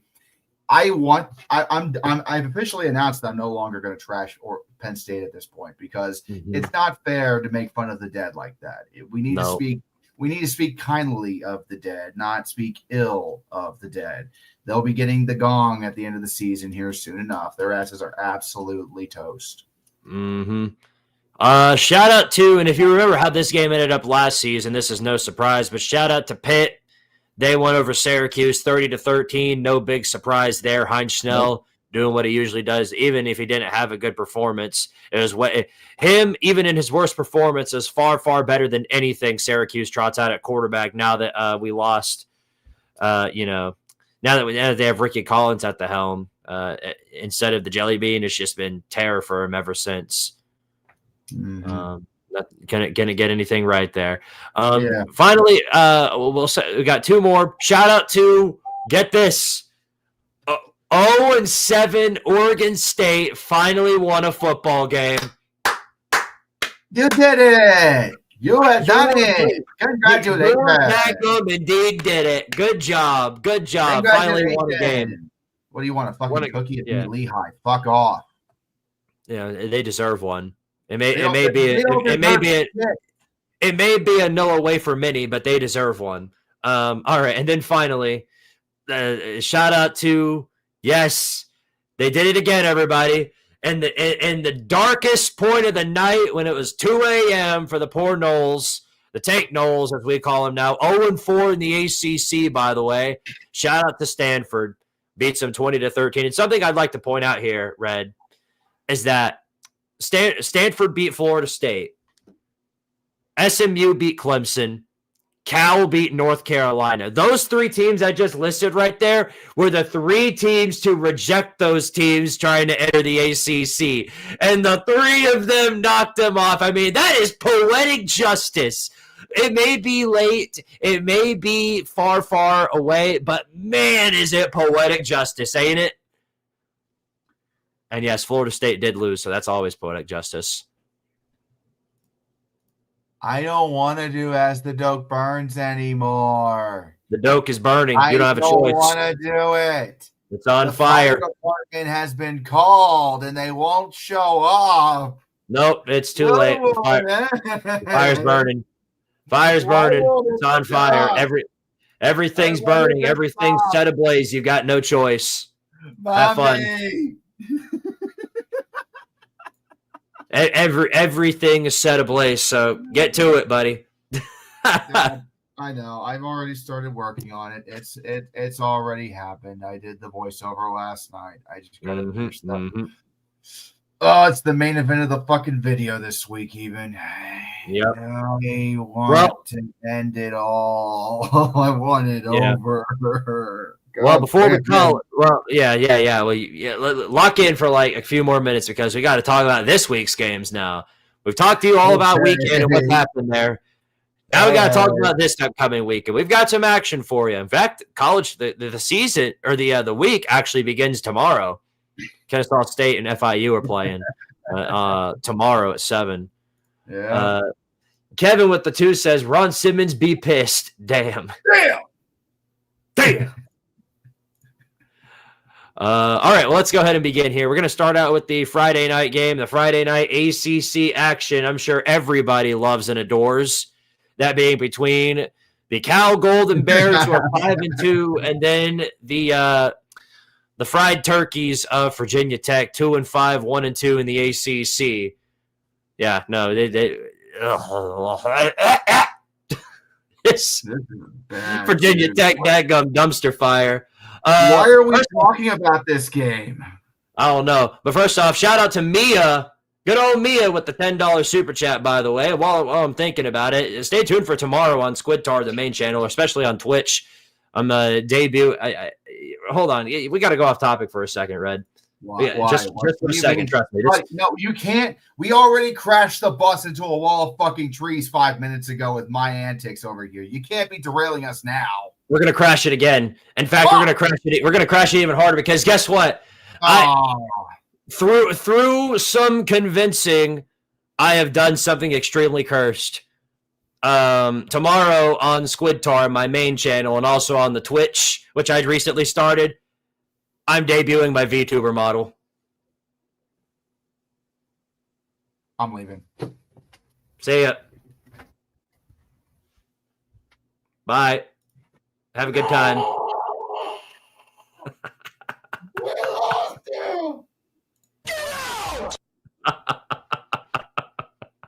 Damn it! Oh, Squid, I liked you, man. Brother, I haven't been lost. I have been found. Found by who? The FBI? Perhaps. God. So. Oh. Yeah, all that to say, stay tuned for that. There you go. That's my wicked announcement of the week. Wicked is right. That's for certain. All right, gentlemen and ladies, let's roll back into it, shall we? Now that we've gotten that out of the way. A hellacious show to come back on. Jesus Christ. Well, it's okay. It's gonna be hard to get back on track now that I mentioned that, but let's try it anyway. There's no fucking track anymore. It has been nuked. Literally, the USS Wisconsin was over the horizon. Said, "Hey guys, you see that train track there? Yeah, I don't want to. Roger that. Getting rid of the train track." We're about as on track on this show as Purdue is. So let's try that again, shall we? Okay. Virginia Tech, 2-5, 1-2 in the ACC, going up against the Golden Bears of Cal. Just tell me who you think's gonna win, dadgummit. The Meteor. Fuck it, I don't care anymore. I mentioned one thing about becoming a VTuber, and now he's just giving up on life. No, buddy, your team's 7-0. No, you don't understand. First, we had to compliment Michigan. Then we had to talk about Florida State, and I had to relive the trauma of making As the Doke Burns again. Then you announce you become a fucking VTuber, for God's sake. And yet, for some reason, we're talking about this pile of shit. It's a great game. Holy Great game. Great game right here. Well, anyway, yeah. Golden Bears winning this game. Yeah. Wait, you got Virginia Tech winning? Yeah, fuck it. I don't care. Just Virginia Tech win by because of sheer insanity. Well, I mean, they are favored they're favored by 4.5. So keep that in mind. I don't know why, but no, I've got Cal. I've got Cal in this one. I don't see a scenario where they blow it. Okay, fair enough. Maybe I don't know. Maybe I could be wrong. Maybe the algorithm falls to the big turkey balls of Virginia Tech. I don't know. I mean, Cal can fuck this up pretty hard. We all know what Cal is capable of doing. Good. They absolutely could. All right, moving on here. Oh shoot, I keep turning off the screen share. I just need to remove it from the. Okay, here it is. Once again, UCLA. They're on a 3-game winning streak, but they're going up against the absolute gauntlet of death in the Hoosiers of Indiana. You think they've got any possible shot of winning this one? No. Negative on that one, partner. Indiana is going to absolutely beat the piss out of the golden color of the UCLA Bruins. It is not even close. Fernando Mendoza is the best quarterback, I think, in college football right now. Probably, if he's not up there, he's one of the top 3. And UCLA, they've had a pretty good run the last couple of weeks. They've ran off a bunch of wins, but here's the thing: Indiana's not fraudulent. They're just not, and they're playing at home in Bloomington, and that's a tough ass place to play when it's filled, and it's gonna be filled. So, give me the Hoosiers by a lot. Okay.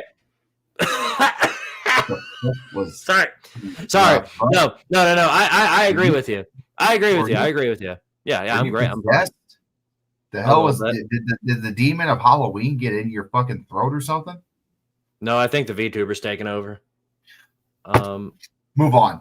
Move the fuck on. Hoosiers win. Hoosiers win big.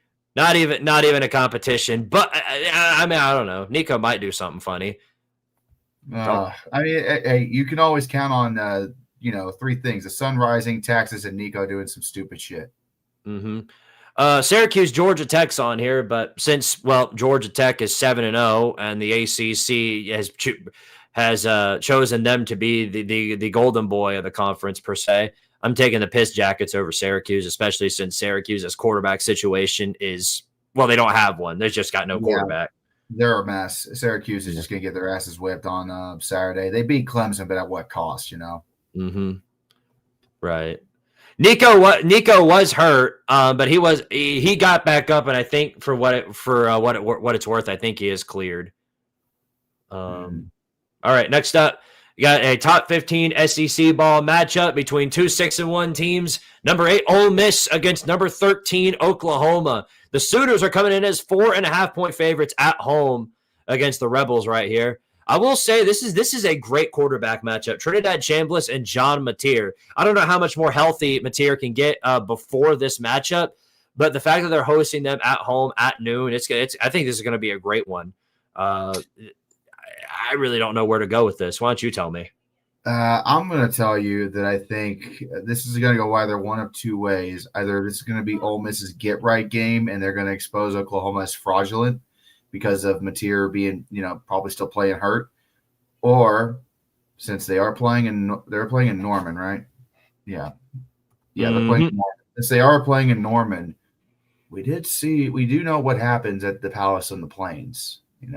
I genuinely think Oklahoma has a better than good shot of getting the win here. So it's going to be close, but I think Oklahoma pulls this one out. All right, then. Yeah, no. I have to say I agree with you on that one. To me, Chambliss has sort of been struggling a bit as of lately. And up against this Oklahoma defense, which has been lights out throughout the last 3 or 4 games. I mean, they've had a red hot defensive performance. I think they're going to put Chambliss in a lot of trouble here. And while I do think they're going to score some points, I think when they shut down the run game, Ole Miss's offense they're going to start to stagnate a bit. And it also could be a scenario like what Nebraska had, to where all the coaching stuff, especially with Kiffin, entertaining it like he does on Twitter, it might cause for a little bit of distraction. So give me the Sooners, and to me, I think they win. I think they win by 2 scores. I think it's a little closer than that. I don't think it's going to be. I mean, it's going to be another hard-nosed SEC contest. But after that game against Georgia, I don't know, man. I don't think Ole Miss has the gas in the tank, like you mentioned, to get this one out. But we could be surprised. We couldn't be surprised. Well, this is probably if it weren't for Memphis blowing it against UAB, this would be probably the most entertaining G5 match we've seen in a long time. Now, it's still going to be a great game. We got number 18, South Florida, on the road against 6-1 Memphis. And if I had to guess, I bet you the Tigers got to be at least a little angry about blowing that game against a coachless UAB team. And they're coming in. They're coming in here as 4.5 dogs against South Florida. And I'll tell you what, if Memphis is able to pull this one off, the entire G5 just goes into shambles, because South Florida is the obvious and clear front runner. I don't think there's any debate about that. So if they go down, oh boy. But I think Marion Brown holds on. I think they run all over Memphis's defense. I think they get the dub. I would agree, although I would love to see the entire group of 5 implode over this, because then who's left at the top? Fucking Navy. Mm-hmm. They're not playing their best ball either. This got clipped on Twitch, but I was talking about how there was it would be absolutely insane that a unranked team gets into the playoffs, and it would be stuff like this to where we could actually see that scenario happen. Yeah, no, it could absolutely, I think, happen at this rate, considering that the American is really the only conference that'll likely produce the group of 5 playoff contender. UNLV was really the Mountain West's only hope, and they just fell by the sword against Boise State, who fell by the sword against USF, right? So you look at simple math there. South Florida is by far the clear and obvious runaway favorite for the group of 5 spot, but they got to continue to win in order for that to happen, and they got to win the American in order for that to happen. And unfortunately for them, a certain naval base would like to have a very strong word about this shit as well. So keep an eye out on that. Mm-hmm. Yep. You said it best. All right. Well, oh boy, who would have ever thought in a million years that this matchup would be worthy of College Game Day? But here we are. Number 15, Missouri. Number 10, let's say that again. Number 10, Vanderbilt. Oh, my goodness. What a game we got here. Commodores are a 2.5-point favorite at home against the Tigers. And this is a really tough one. This is a really tough one to call for me. And I think it's going to come down to how well Hardyball is going to be able to run against this Vanderbilt defense. And I think they're going to do just enough to shut him down. There's something about Pavia in these close games. And I think while it will be close, I think Pibula is going to make a few plays. I think Vandy's defense is also going to make some big plays, to the point that I think they're going to hold on and get the jump on him. And I think the Commodores are going to advance to 7-1. That's what I got. I agree with you. I saw how Mizzou played against Auburn last week, and they did not look good against the Tigers. They really didn't. Hardy was kind of pretty much rendered almost ineffective for most of the game. Bo Pribula can only do so much. He's played at times. He's been one of the best quarterbacks in the nation, but these last couple of games, as we've gotten into the meat of conference play, he's really fallen down. But it would seem like Diego Pavia has only gotten stronger the deeper we get into the season. Vanderbilt's got the momentum. They got the players. They got the tactic. I got the Commodores. I think that this is going to be another statement win for Vanderbilt. It's really going to strengthen their case to be in the running. I don't know about that. I would like to think SEC championship, because obviously you look at the standings there on the far right side of your screen. That's going to change a lot before it's all said and done. You know, Alabama is not going to stay. It's only 6-1. A&M is probably isn't going to run the table undefeated. Something's got to give there. Georgia and Ole Miss, they're likely to fall down a peg. Texas is not going to stay where they're at right now. They're too fraudulent. Mizzou it's possible for them to stay in the race. Oklahoma's a fucking fraudulent team, and then Vanderbilt's right at that cutoff line where I think the frauds stop and the cream begins to rise from the top. But I think you just got to wait for Texas, for Oklahoma to fall back down a little bit. I'm still waiting for A&M to wake up from this fucking dream that they've been in the last couple of weeks. We're thinking that it's 1993 and they're going to run the fucking table again. I don't think that's going to happen, but this is a hell of a spot for Vandy. I'd say if they just get to win with them one of those 4 spots at the top of the conference, I think they're in the playoffs. Bar fucking none. Oh, boy. Well, there you have it. You heard from the man. Mm-hmm. Let's continue, shall we? I mean, this isn't saying much, but now that we're progressing through like week 9, all these games that you're looking at here, they matter just all that much more. It means a lot. Like, these are massive, massive contests. If you're talking, there's a lot on the line with Mizzou and Vandy, playoffs, SEC title hopes, fucking AP playoff rankings. Because give it 2 more weeks and we're going to start seeing the college football playoff polls, and we're going to really see who the fuck is where. And that's where that's where everything's really going to begin to kind of like meet the road here. These next 2 games are going to be critical for everybody that's still in the hunt. That's very, very true. Well, this one only matters for bragging rights, and I swear, if they do not pull this one off this year, when are they going to do it? It's the Sunflower Showdown. It's another noon kickoff. It's on TNT of all places. Kansas is coming in as a 2.5-point favorite, which I do not understand in the slightest, because if you know anything about this rivalry, then you know Kansas State is daddy in this one. I mean, they don't daddy. They're straight up grandpa. They own this rivalry completely, and they've owned it for forever. Kansas, no matter which scenario they're in, has never been able to get the jump on their rival in the Wildcats of Kansas State. But they've got home field. They've got a stronger team. They've got a better team. If they can't do it now, they're never doing it again. That's where I stand with Kansas. So give me the Jayhawks here. I choose to believe in them. I choose to believe in Jalen Daniels. This is going to be a great game in terms of quarterbacks. Jalen Daniels and Avery Johnson. Which one's going to have more rushing yards? For real. I'll go with the Jayhawks here too, and it's just because Kansas State's starting to kind of pull their head out of their asses a little bit finally after just being cursed with the Irish curse for the better part of half of the season. So, I mean, good for the Wildcats, but give me the Jayhawks. They have shown me that they are indeed better than Kansas State, and like you said, home field advantage. They got everything on their side. They have the momentum.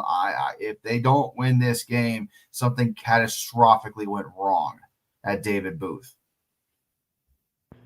Well, so we'll see. Also, I find it funny as to add some sort of insult to injury. They've got a Baylor advertisement here. Oh, what's the meaning? What's the meaning of that?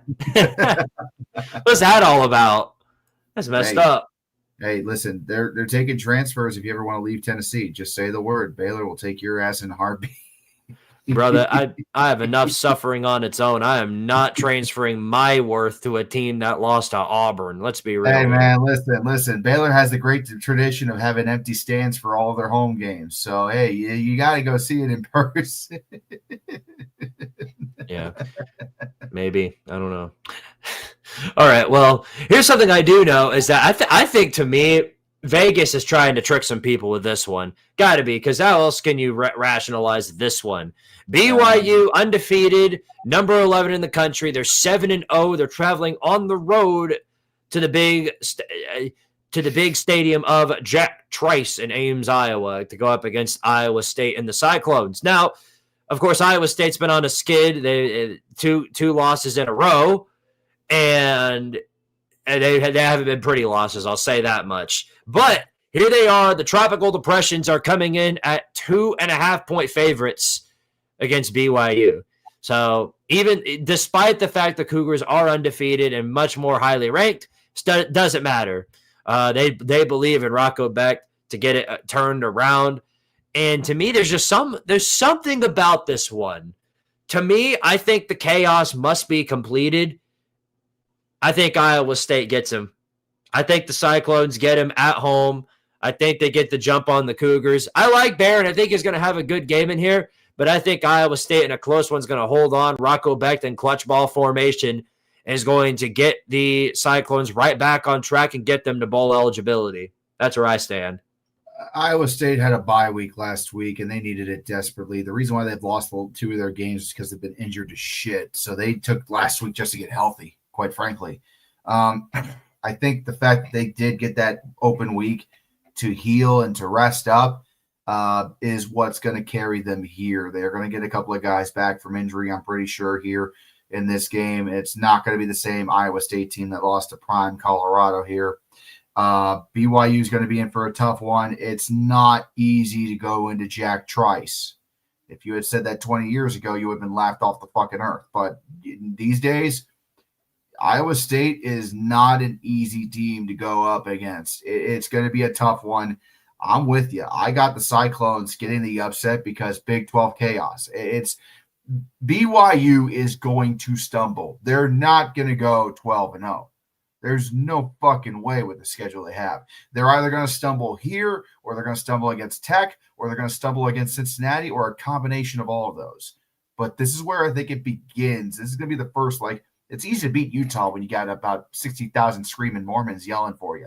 It's another thing when you go into the middle of Iowa and you got a bunch of whiskey drunk fucking cornheads yelling at you and telling you to go fuck yourself. It's going to be a real test for the Bear. I got Iowa State winning it. All right, well, there you have it. Both of us seem to agree that Iowa State is going to get the upset, not an upset. Mm-hmm. Because let's be honest, yeah. It's not. Iowa State's really good. They've had some bad luck this season. If it wasn't for the injuries, they'd probably be right there with BYU. Yeah, well, I guess we'll keep tabs on that and we'll see where it goes. That's going to be one of the more interesting watches of the week. There are a lot of games on here to where you think, no, there's no way this one's competitive. Like, for what? Oregon is hosting Wisconsin. Texas Tech is hosting Oklahoma State. Alabama is going to South Carolina. I don't know. I feel something about that South Carolina game makes me think that Bama's going to have a lot of trouble. I don't know. There's just something to me about that one. But it's at 3:30. If it was a night game, I'd feel way more comfortable picking South Carolina maybe for some sort of upset, but not at this moment in time.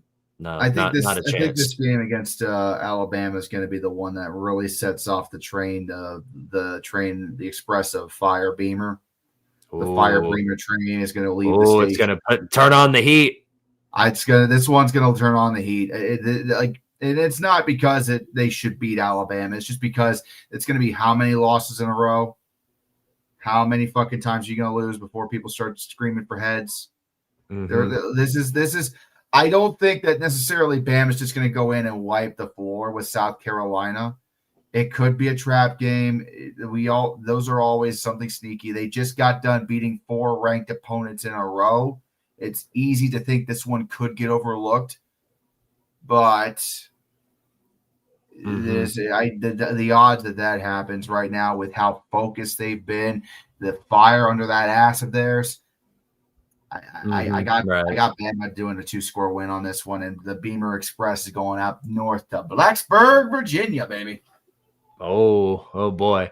Well, speaking of hot seats and fires getting hot, there's a big fire getting hot down in Baton Rouge. I'll tell you that much. So they desperately need some sort of life back in their hands. And what better time to do it than to knock off undefeated number 3 Texas A&M. The Aggies have had a phenomenal season up till this point. Mike Elko has really gotten the ship turned around ever since, of course, the ending of the Jimbo Fisher era. Seems things are panning out really well for him, but they've got a big challenge coming up against LSU. Now, this LSU team obviously has had their problems, but this environment that they're going into is the single most scary place to play at this time. 7:30 kickoff against LSU in Baton Rouge, the single scariest place to play at. Because here's the thing: if this were a noon game, I'd take A&M any day of the week. Because like the noon slate, they don't do anything. LSU just sits there and dies. There's 12 people in the crowd. They aren't even drunk yet at that point. 3:30, okay, maybe I don't know. It's still kind of a joke. 7:30 under the lights. This stadium is an absolute menace. But there are definitely a lot of fans that are going to be cheering for Texas A&M just in spite of Brian Kelly and BK good old Burger King. But that's not. They're going to be so drunk they might not even know who to cheer for. So all that to say, this is going to be a very scary environment for A&M to play in. Who you got? Give me A&M, and it's just simply because LSU is flopping like a fish right now. They have been lost as fucking puppies these last couple of weeks, and they just have not gotten it together. Nussmeier's regression at quarterback is fucking disturbing for me to look at. The defense, whatever good things I had to say about that defense at the start of the season is long gone, bro. It's long fucking gone. They cannot get the offense working at all. They cannot get this fucking thing together on both sides of the ball. And you want to talk about another train that could be leaving the station? I think the Brian Kelly train could be fucking taken off here in really short order if they lose this one. I think this is the game that's going to really start getting some heads rolling over there in Death Valley. Give me the Aggies. It's going to be close, but A&M has won close games this season. Look at the game against Notre Dame, and you could tell me that. So, I mean, they're familiar with hostile environments. I think they'll be fine. Well, I'm going to say this. Somebody said Death Valley is an overrated environment. Yeah, but Matty Sims, come on, man. You're only saying that because Bama beat them in there. That's it. No. Here's the thing. I will say this. I think LSU's crowd is going to keep them in it for probably a half, and then I think A&M's going to run away with it. Usually, I'd favor LSU in this match because of that home crowd. But in this scenario, it's just too hard for me to do that. I don't think that LSU defense, especially with the offense just collapsing as it has been, is going to be able to do enough to A, keep Marcel Reed in track and keep him from scoring too much, and then B, score enough on their own defense to make sure that they're going blow for blow and getting the jump on them. I don't think they're going to get both ends of the to meet there. And however it goes, whether it's low scoring or a shootout, I think A&M is going to get the jump on them, and I think the Aggies are going to win against LSU. Yeah, and that's a shame too, because my dad's side of the family they're all LSU fans, so I want LSU to win for that reason. But at the same time, all the closer to BK getting fired is good news for a lot of people. I'll be right back. All right, well, while you're gone, I'm going to go ahead and take it upon myself to cover the game that Red absolutely does not want to cover. In fact, I don't think anybody wants to cover this, but we got to cover it anyway because it features my stupid-ass team. And they were certainly stupid last week against Alabama. Self-inflicted wounds on the road as per the usual. What scares me the most about this game is that it's also a night game on the road. And it's just a recipe for disaster. Now it's Kentucky, who's 0-4 in the SEC. And one thing that's for sure is kind of you have to treat this the same way that you do the Kansas State game.